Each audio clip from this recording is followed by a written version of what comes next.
Too late, they discovered humanity was the first galactic power. The stars shimmered as the omen of dawn.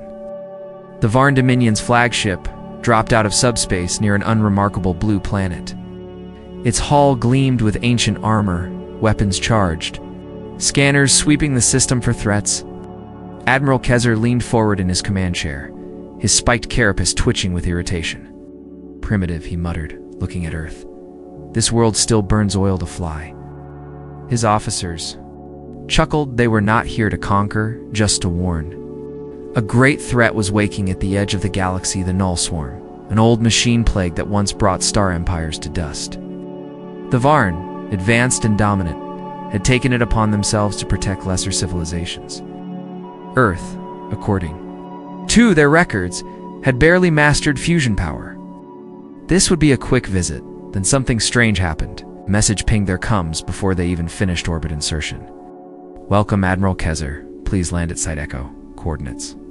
Attached. "Weather clear? Tea will be hot." Kezer's second in command froze. "Sir, ... That message was sent in perfect Varnic." The Admiral frowned. "No one has ever spoken our tongue before first contact." He stared at Earth's slowly rotating surface. A simple planet. Dirt, clouds, water. But now it didn't feel simple at all. The ship descended through Earth's atmosphere. No military locked on. No defense grid engaged. In fact, there was nothing. Just open skies and an old stretch of tundra. Site Echo was a clearing in the frozen lands of eastern Siberia. No buildings, no facilities, just a small campfire, a wooden bench, and a man in a long coat standing next to a thermos. "Is this a joke?" Kezer snapped. They landed anyway.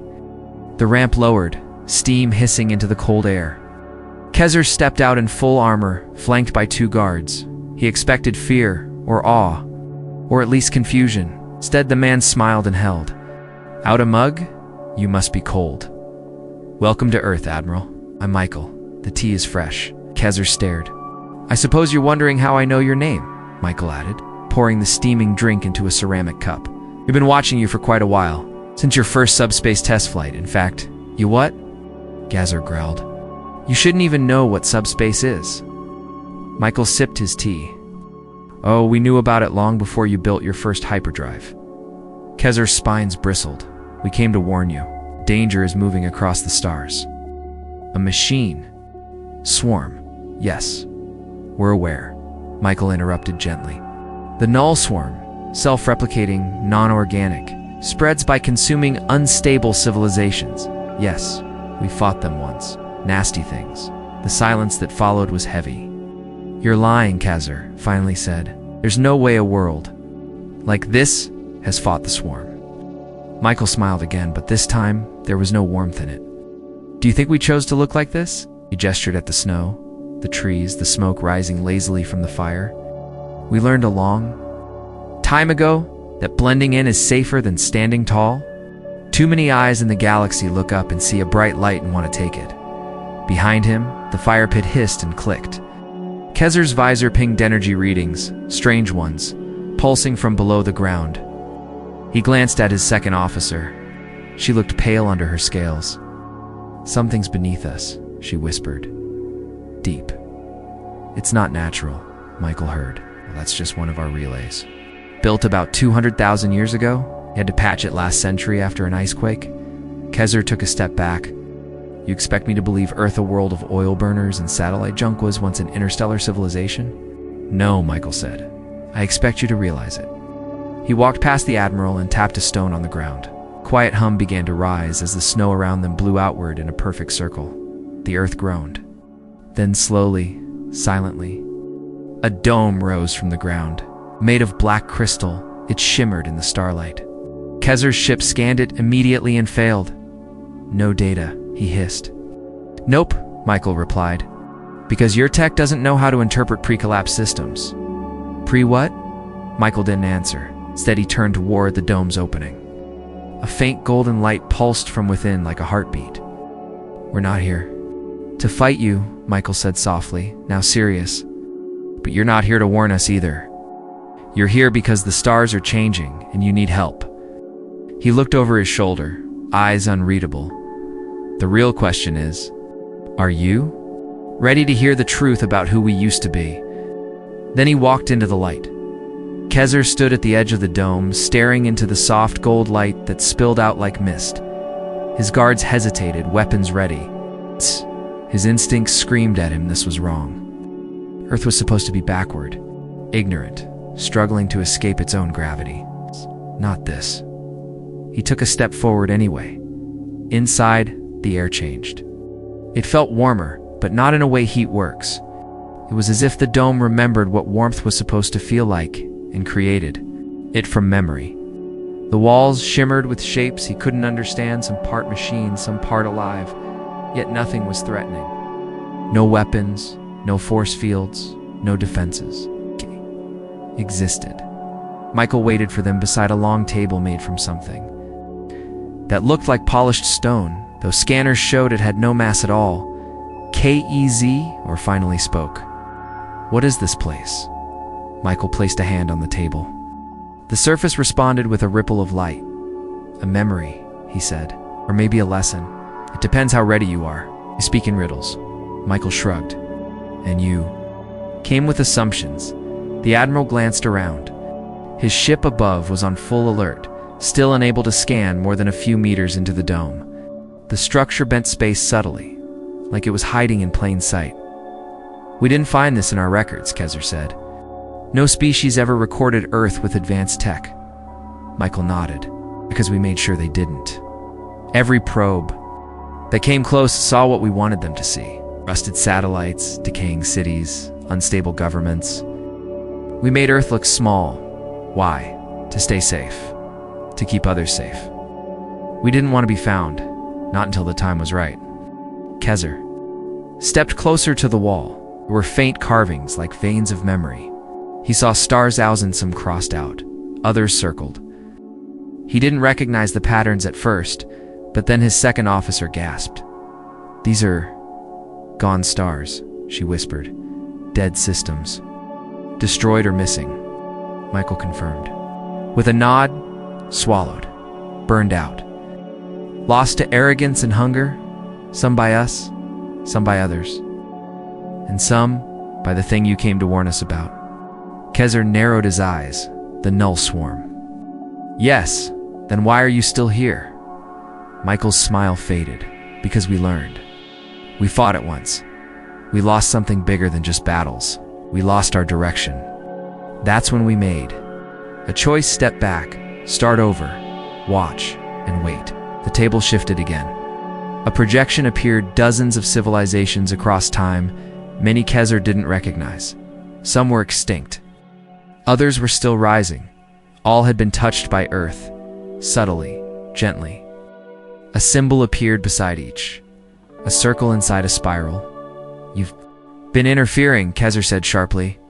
No, Michael replied. We've been correcting, guiding only when needed. He turned toward Kezer. You think you're the galaxy's protectors? But how many times have you crushed a rising people because their technology didn't match your expectations? How often have you enforced order when what they needed was space to grow? Kezer's spine stiffened. We do what we must to keep peace. Michael's voice softened. That's what we thought too. A long time ago, a new image blinked into view. A planet green, full of life. Then another, a city built in layers of air and stone, floating across a gas giant. Then a machine sphere, cold and dead. All three shared one thing, the spiral symbol. These were your colonies? Kezer asked. Michael nodded. Once, before the fall, the projection shifted. It showed the null swarm machines moving like a cloud, reshaping planets, consuming stars. The galaxy burning in quiet silence. We didn't just fight the swarm, Michael said. We created it. Kezer stepped back. What, not on purpose? It was a failsafe. An automated correction system. It's designed to erase what we couldn't control. We made it to protect the future. But we forgot the most dangerous thing in the universe is good intent without wisdom. Silence filled the dome. We buried the truth. Michael said, we shattered our empire, hid our worlds, let time erase our name. And now, the swarm stirs again, because others are walking the same path we did. Kezar stared at him. Then why not stop it now? With all this power, why wait? Michael leaned forward, his voice steady. Because if we stop it for you, you learn nothing. But if we help you understand why it's returning, maybe you won't repeat our mistakes? He waved his hand, and the dome opened. A long corridor appeared, lined with simple objects wheels, books, engines, radios, old, primitive, but glowing with faint hidden power. Each item here, Michael said, tells a part of our story. You came here to warn us, but maybe we're the ones waiting to warn you? Kezar didn't reply. He walked forward slowly, the corridor stretching ahead of him like time itself. Behind him, Michael smiled again, just slightly. Come, Admiral. The future doesn't wait forever. Kezar moved down the corridor, footsteps echoing softly. The lights overhead were gentle, almost like starlight, casting shadows that seemed older than the stone itself. His guards followed, weapons still in hand, though none of them knew what. They were protecting him from any more. Along the walls were displays, simple-looking objects. A cracked radio, a wooden wheel, rusted engine. Each had a small glowing panel beside it, written in Varnic and several languages Kezar didn't recognize. He paused in front of the wheel. The text read, "The first turning, from tool to choice." His second officer frowned. "They're just antiques." No, Kezar said slowly, "They're symbols." Michael, walking a few steps behind, added their reminders. Each of these helped shape a world. We didn't build with power. We taught with perspective. Kezar stopped in front of an old mechanical watch, ticking steadily under a glass. Dome! But why hide all of this? Why bury such knowledge under layers of lies and dust? Michael touched the dome, because when we were open, we weren't ready. Neither were they. He looked up at Kezar, and maybe you aren't either. Kezar's fists clenched. We are not children. No, Michael said calmly, but you're not teachers yet. The corridor opened into a large chamber, circular and wide. In the center stood a tall column made of glass and black stone. Floating inside it was a model of the galaxy alive with motion. Stars pulsed, planets orbited, ships blinked as dots of light. But one area glowed darker, pulsing like a wound. That's the null swarm, Kezar said. Michael nodded. It's spreading again. You've seen the edges of it. Dead systems, frozen time, data wiped clean. We've tried to stop it, Kezar said. But nothing works. It doesn't respond to weapons or reason. It's because it doesn't see you, Michael replied. It only sees patterns. Civilizations that grow too fast, use too much, or reach too far without understanding.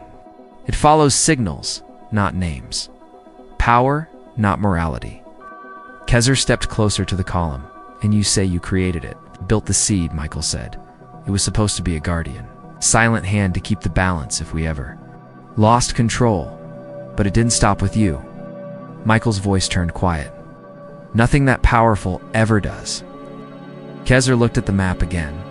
The dark area was larger than he expected, was moving towards several populated sectors, including Varn territory. You've had this technology all along, he said. You could have helped us. You could have warned us. We did, Michael said. But you weren't ready to hear it. Kezar turned to face him. And now? Michael walked past him to the edge of the chamber. A section of the wall rippled, then opened into another Spesa control center. Not flashy.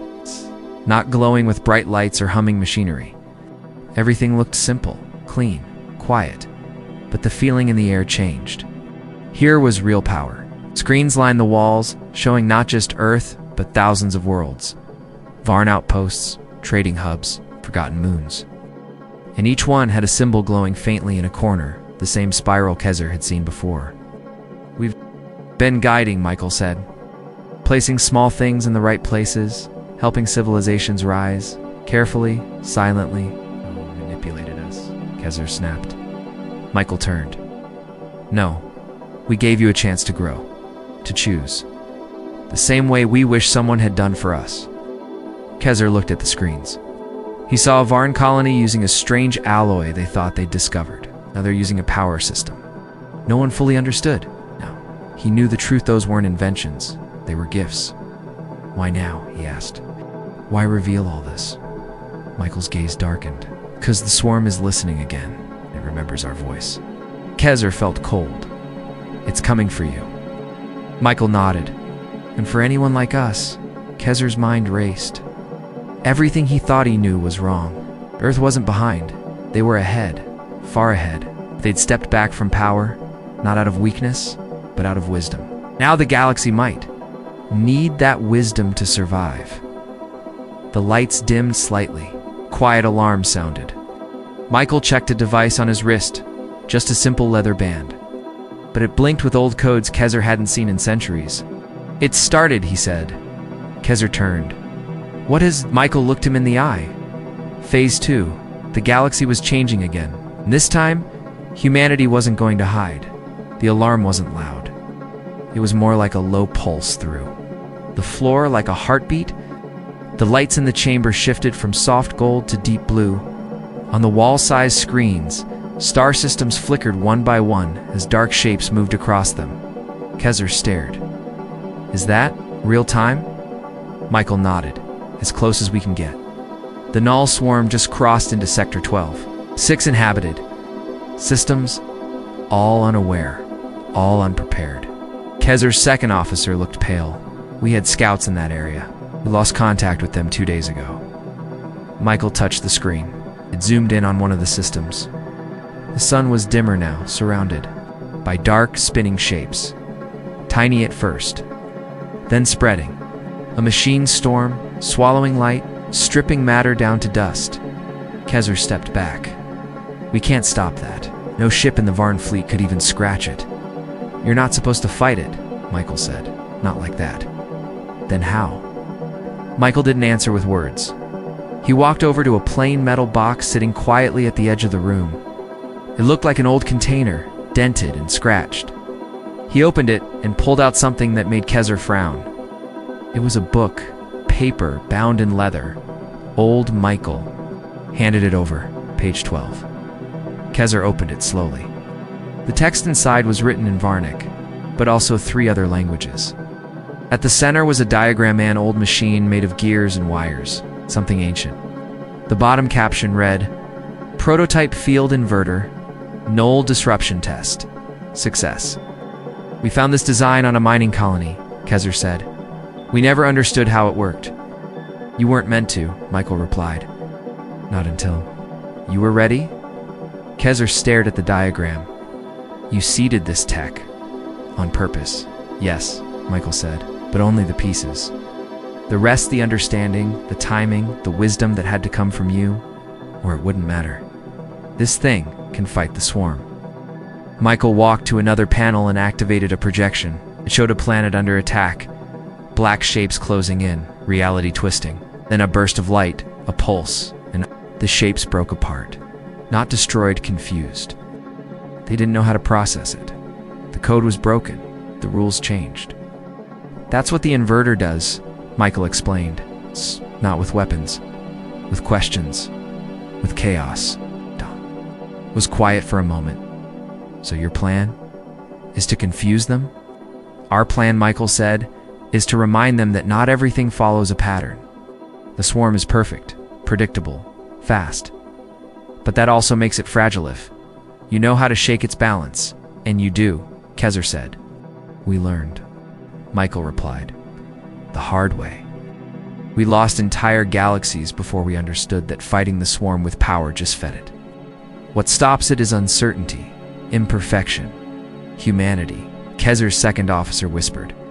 You turned yourselves into a puzzle, so the swarm would overlook you. Michael smiled. And it worked for a while, but now it's noticed again. He walked back toward the center of the chamber. The map zoomed out, showing the whole galaxy. The darkness was spreading slowly, like ink in water. The middle one light shone bright. Earth. Kezer stared. You're going to use the inverter? Michael shook his head. No, you are. Kezer blinked. What?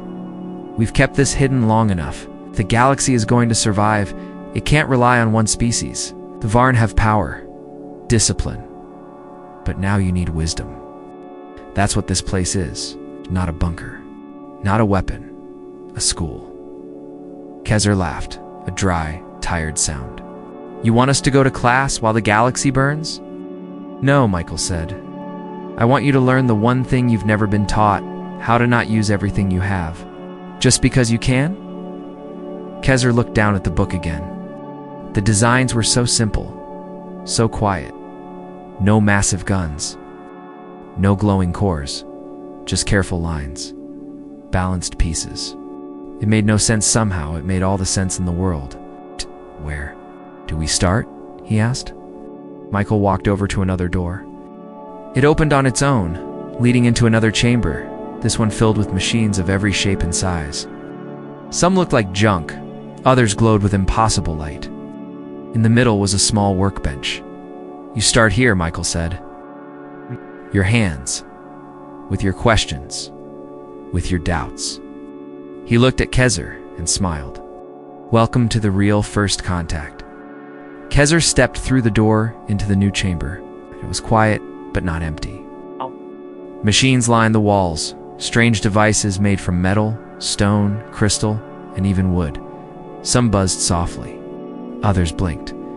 A few didn't move at all, but still gave off a strange presence, like they were thinking without showing it. At the center of the room stood a single table. On it was a simple object, a round metal ring attached to a spinning core. Harmless, almost like a child's toy. Michael walked up behind him. That's an inverter core, prototype, built by hand. Kezer stared at it. It doesn't look like it could do anything. Michael smiled. That's what makes it dangerous too. The swarm. Kezer approached the table. The device began to hum quietly. The second officer scanned it. Low energy, no weapons. It's barely emitting anything. Exactly, Michael said. It's not about power. It's about behavior. It's a swarm. Detects threat by patterns, large spikes, heavy signatures. This one flies under its senses, and it activates its shifts local space logic. Inverts it. Kezer asked. Just enough to confuse the swarm's processing. Doesn't destroy it, unteaches. Kezer touched the edge of the ring. It was smooth, warm, vibrating slightly. And this can stop them? Not alone, Michael admitted. But a few placed in the right systems? With the right timing and signal pattern? It's like throwing sand into a perfect machine. The whole thing jams. Kezer nodded slowly. We've been using fire to fight shadows. No wonder we failed. I call. Led him to another section of the chamber. This one showed several workstations, each with simple tools. Wrenches, gears, writing pads, old monitors. None of it matched the high-tech style the Varn used. Everything here, Michael said, is what we used to rebuild. After we fell, Kezer looked around. Why didn't you use your best tools? We did, Michael replied. Looking at them, these, Kezer said, pointing at a rusty soldering iron. Yes, Michael said firmly, because they forced us to slow down, to understand. When we had too much power, we rushed. We skipped steps. We forgot to think. He handed Kezer a small metal box. It had a switch, a dial, and a blinking red light. It looked useless. This, Michael said, was used to reboot the first inverter array. It nearly failed. But because it was simple, it survived where complex systems burned out. Kezer shook his head. This goes against everything we've built. Power is survival. Strength is order. And yet, Michael said quietly, your ships can't stop the swarm. Your fleets are powerless. Maybe it's time to consider something different. The second officer spoke up. What if? What if the swarm was never meant to be an enemy? Michael turned to her, surprised. That's a good question. She blinked. I wasn't sure if I should ask. That's how learning starts, he said. With not being sure. He walked toward a display screen showing a simple animation. Two figures, one perfect and cold, the other rough and warm. They approached each other. At first, the perfect figure tried to absorb the rough one, but it couldn't. The rough figure broke apart, reformed, and stayed whole. The swarm is perfection, Michael said. But perfection breaks when it meets chaos with purpose. The moment you stop trying to control everything, you begin to understand what really matters. Kezer was quiet for a long moment. Then he looked at the inverter core again. You're saying we have to build these? Michael nodded. Yes, but not just physically. Mentally, emotionally, the process is the test. The work makes you ready. What? If we fail? The second officer asked. Michael's eyes met hers. Then you'll try again, like we did. The swarm wins when you stop trying. Kezer exhaled. The air here was strange, heavy with memory, light with hope. We'll need more than a few of these, he said. We'll need to teach others. Michael smiled. Now you're thinking like us, as Kezer turned toward the chamber. Then let's begin. All around them, the machines hummed in soft agreement. It had started, not a war, a lesson. The work began quietly. There were no battle horns, no grand speeches, no fleets racing through the stars. Instead, it started with hands-vern hands, alien and proud, holding simple tools for the first time in generations. Kezer sat at a workbench beside his second officer. The inverter core lay open in front of them, its insides a mess of wires, small crystals and tiny spinning parts that didn't follow any known logic. It was like trying to read a language you never knew you spoke before. This wire shouldn't connect here, the officer said, frowning. Try it anyway, Kezer, said. Michael said the rules are different here. She raised an eyebrow, but followed the instructions. The moment she made the connection, the device buzzed, then glowed with a soft pulse. It was working. Not because they understood every detail yet, but because they stopped assuming they already knew everything. Kezer looked around the room. Varn engineers had been called down from the ship. They now sat at other benches, surrounded by humans in simple clothes, teaching, guiding, never ordering. The Varn had come expecting to warn a child race. Now they were the ones learning to listen. Michael stood near the back, arms crossed, watching the room with a calm smile. You're enjoying this, Kezer muttered. Michael walked over. What? Enjoying. Hoping. Every inverter you finish means another system might survive. But there are thousands of systems, Kezer said, and the swarm is spreading faster every hour. Oh. Michael nodded. That's why we're not alone. What do you mean? He led Kezer to another screen. It showed images from across the galaxy. Other species, some that the Varn considered primitive, others they'd barely noticed, were gathering in small groups. On barren moons, quiet planets, hidden stations, humans were already there, guiding them too. We've been preparing others, Michael said. For years, quietly, one at a time. A word here, a hint there, letting them find the seeds we left behind. You've been training an entire galaxy, Kezer whispered. Not to fight, Michael said. To understand. The swarm can't be beaten with weapons. It learns, it adapts. But it can't handle something that breaks its pattern. Like what? Michael smiled. A species that chooses not to. Destroy, that chooses imperfection. That builds something not because it's efficient, but because it means something. Kezer didn't answer right away. He looked back at his officer, still tinkering with the strange device. She looked calm, focused, not afraid anymore. For the first time, neither was he. Then a screen flickered. A red mark appeared near the edge of known space. The dark zone, the swarm's path, was no longer spreading randomly. It had changed direction. It was heading straight for Earth. Michael's smile faded. They've found us. Yes. Kezer stood tall. Then we activate. The inverters. Not yet, Michael said. They're not ready, and neither are you. We don't have time. Michael's voice was steady. No, you have just enough. Alarms began to ring through the underground facility, quiet but firm. Kezer's officers stood at attention, ready to respond, but no one panicked. The humans didn't even raise their voices. They simply moved with purpose, like they'd practiced this moment 100 times. In a side room, a signal beacon powered up, sent pulses through space, short controlled bursts. It wasn't a distress call, it was a message. Kezer watched. The translation scrolled across a screen. Phase 2 initiated. Begin pattern drift protocol. Let them see, and let them wonder. What does that mean? Kezer asked. Michael looked him in the eyes. It means we don't run, we don't fight. We show them something they've never seen before. He turned toward the command platform. With a gentle motion, he tapped a small panel. All around the chamber, the lights shifted. Walls moved, doors opened.